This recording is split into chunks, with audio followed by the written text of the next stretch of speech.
conference of this session that will be presented by Dr. Jessica Vamathevan.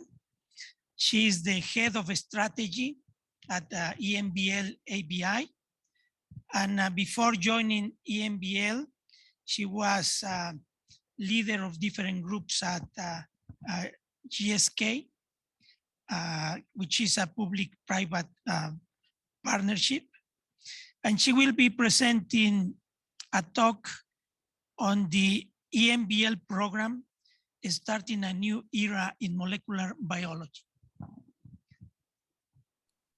Great. Thank you very much. Share my screen. You can all hear me okay? Yes. Okay, I'll go ahead then. Right, so thank you very much. It's a real great pleasure to join you all today in this conference. I'm going to happy to introduce EMBL's new program, which we've just started to you, which lines up really well with some of the topics that you've been discussing.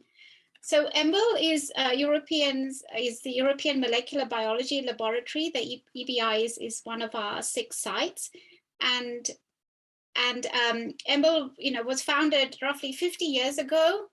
It's been a leader in molecular biology since, with some of the discoveries on myoglobin structures, and then I was involved in the Human Genome Project, and then many things like cryo-EM microscopy has come out of EMBL as well since we started.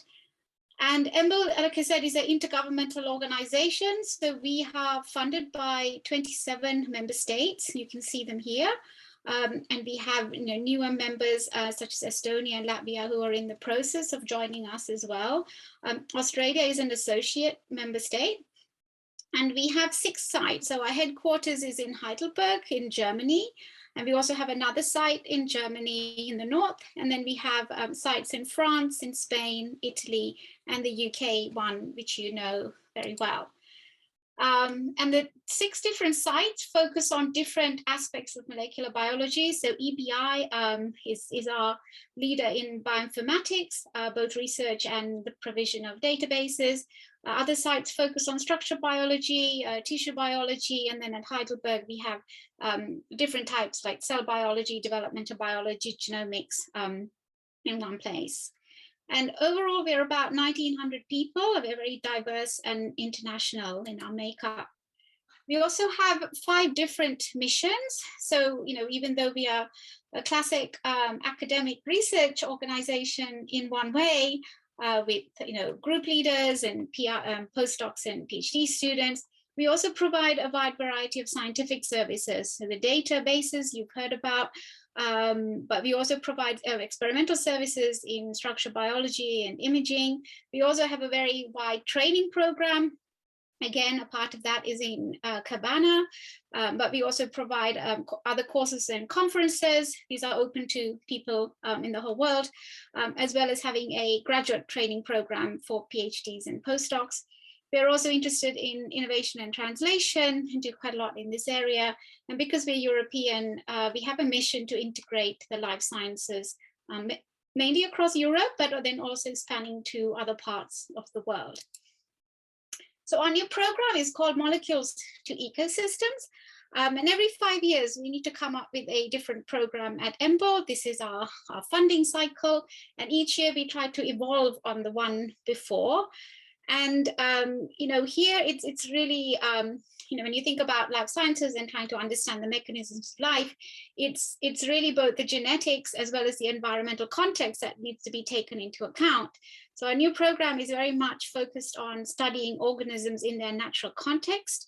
Organisms don't live in isolation. They, as you've just heard, they live in communities with each other, but also they respond and adapt to changing environments. And that's something even more in priority now because of the changing climates and other things that we see in the world.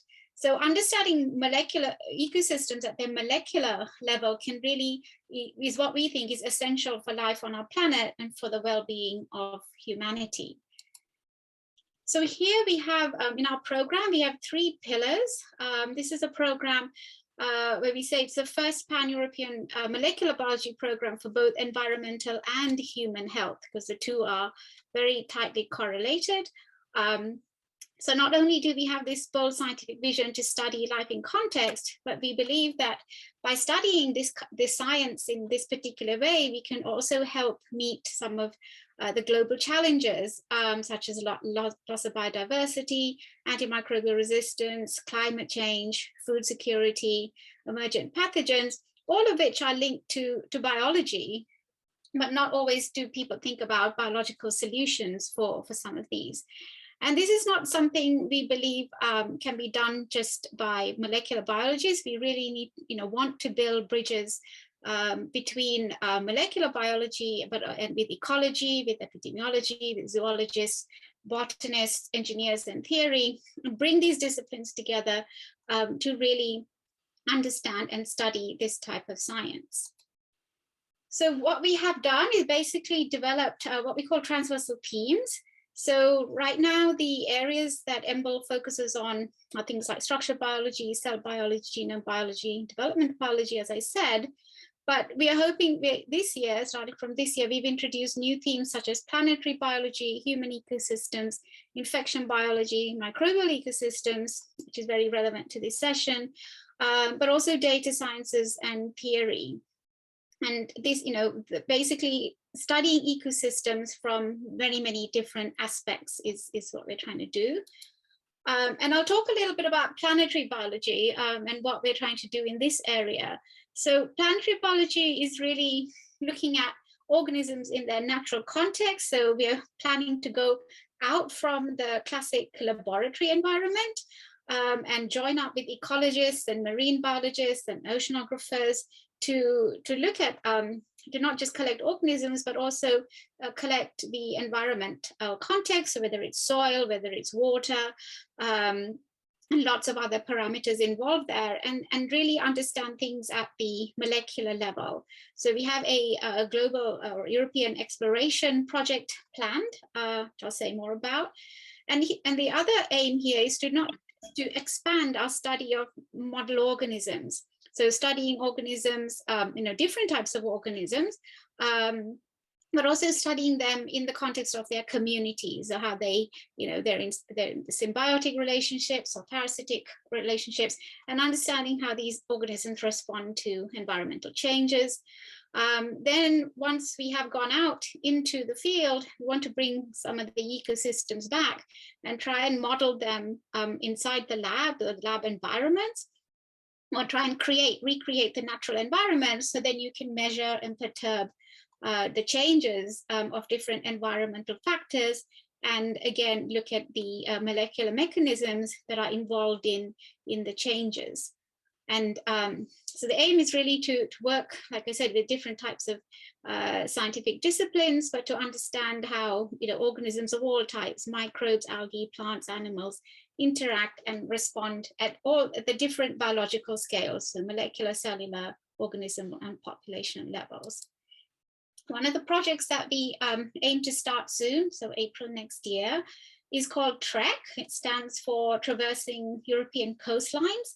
And here what we'd like to do is work with our partner organization called TARA to traverse, you can see the path here, the coastlines, because coastlines are subject to vast amounts of change, and do ocean sampling, but also in parallel do soil sampling as well, and look at different microbial communities, but also different communities of plankton and other single-celled organisms. This is the type of equipment we hope to have in the truck, so imaging technologies, sequencing technologies, and be able to sample and do some types of profiling on site, but then also to bring things back and study them in the lab. We're hoping, to do this in collaboration. It is a large project, but to really be able to map the environmental changes with the different types of organisms. What are we hoping to achieve by doing these types of projects? It could be that we are better at understanding carbon fixation. Plankton communities are our big carbon sinks. So being able to understand them could help us develop and scale up carbon fixation solutions. Looking at soil microbes and looking at how antimicrobial resistance spread from humans to animals to each other could help us develop new strategies to combat multi-drug resistant pathogens. And studying the soil and the organism, or soil or even water, could help us identify different types of planetary biology biomarkers. So looking at various tipping points and looking at things in a molecular way is what is key here. So this is some of the things we hoping to achieve with planetary biology.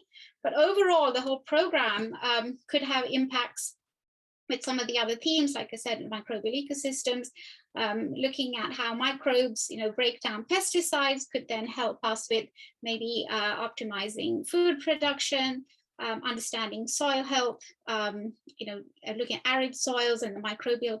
We have a project actually in Spain where we're setting up different microcosms with different soil communities and doing metagenomics and sequencing on these soil communities to understand how communities differ in different arid soil conditions. So that's an interesting project. And they're also involved in projects like the Darwin Tree of Life and the Earth Biogenome Project that are helping to understand the natural biodiversity that we have across the world.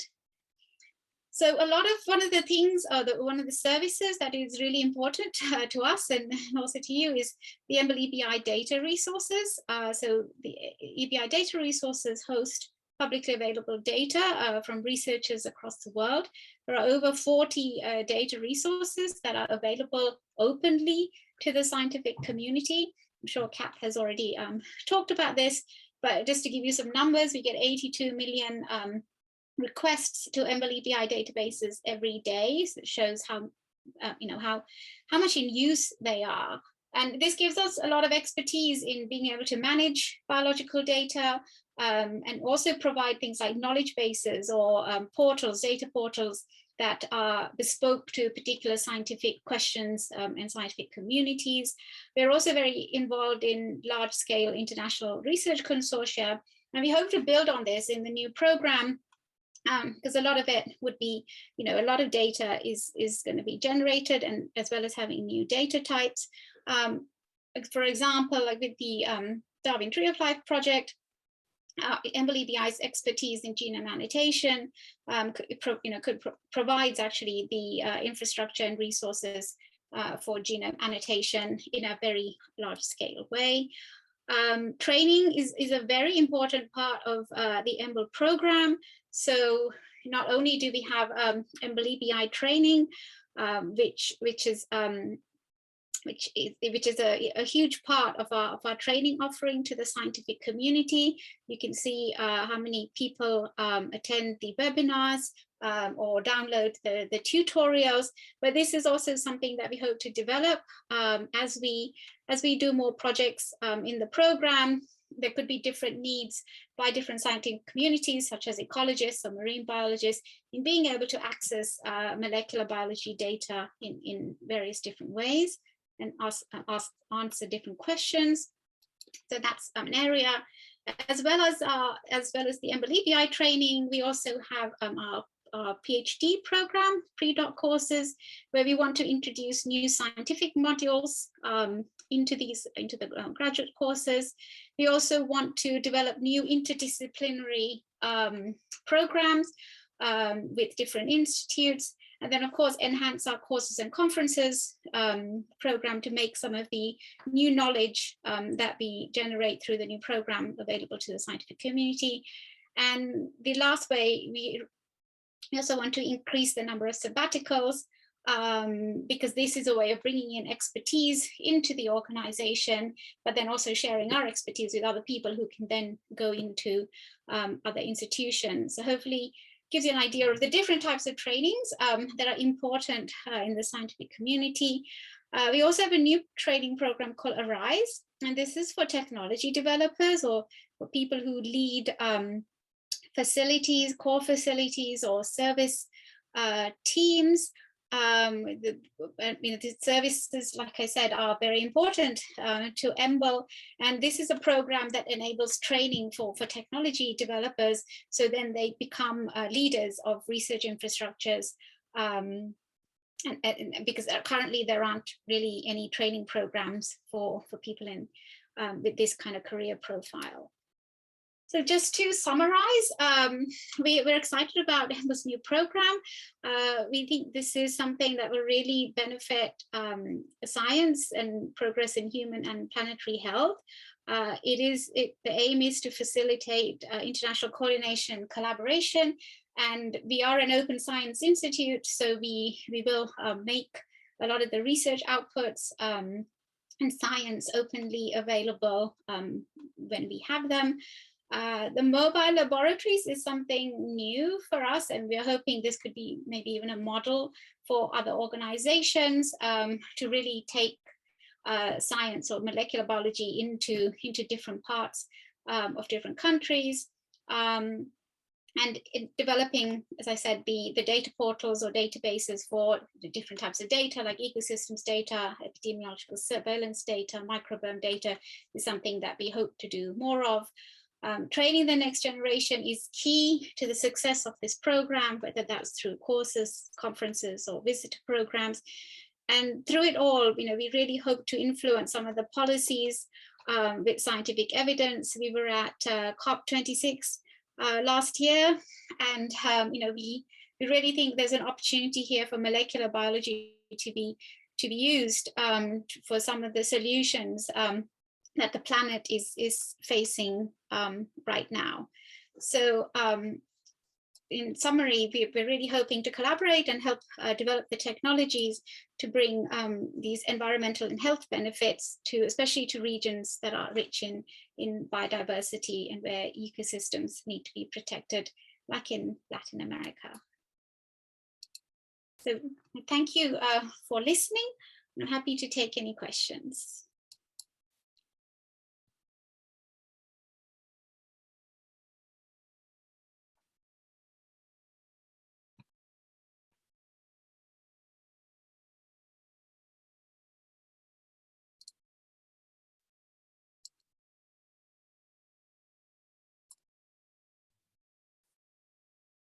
Jessica, I may be able to ask you my question directly. I've just popped it in chat because yesterday it was quite challenging for those who were online to verbally ask questions. Oh, okay.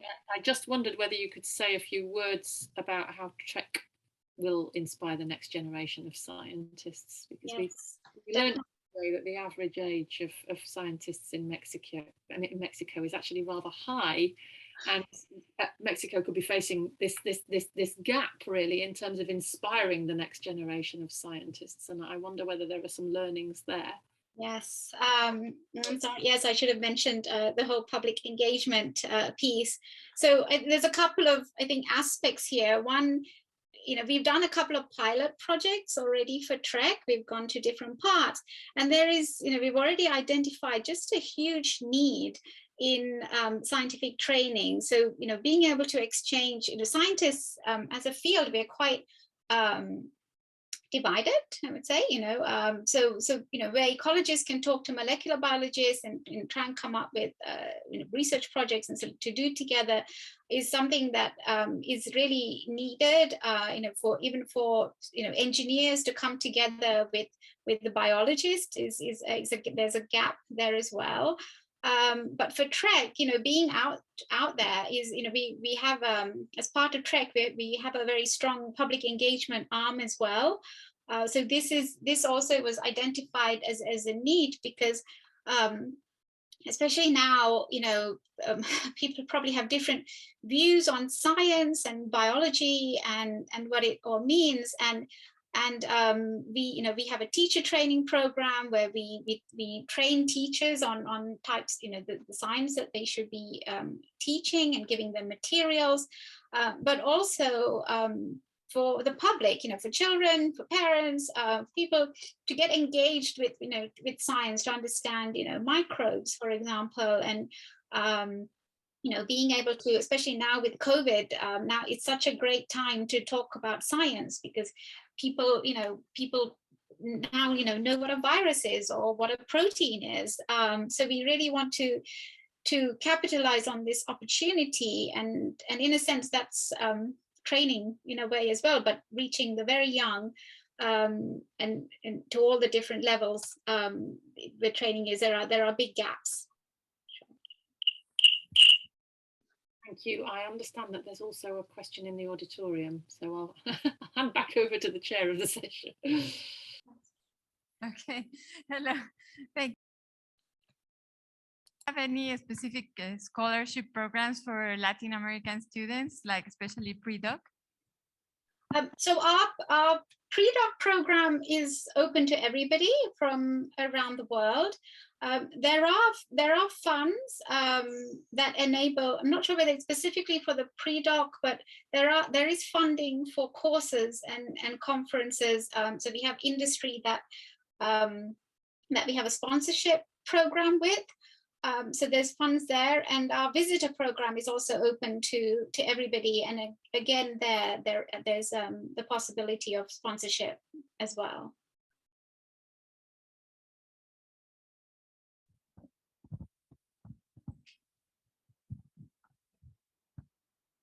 Any other questions?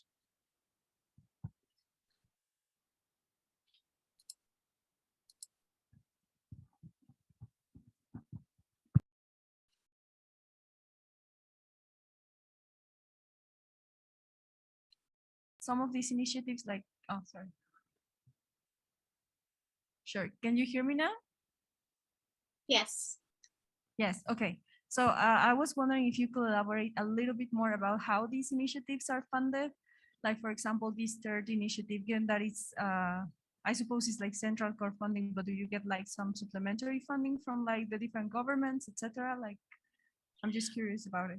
Yes. So the governments as a whole contribute to our internal funding, right? So EMBL is partially funded by our internal funds, which comes from the 27 member states that I talked about. That's what we call our core funding.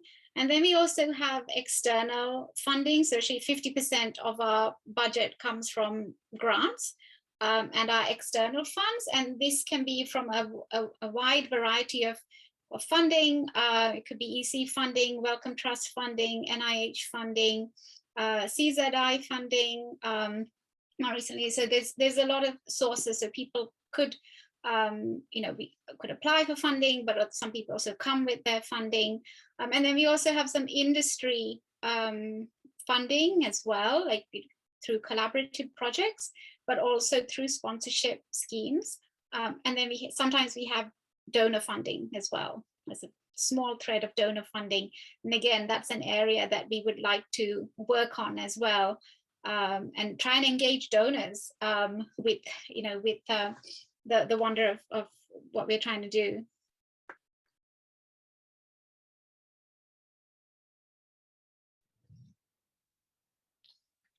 If not, we thank Jessica for the very nice presentation. And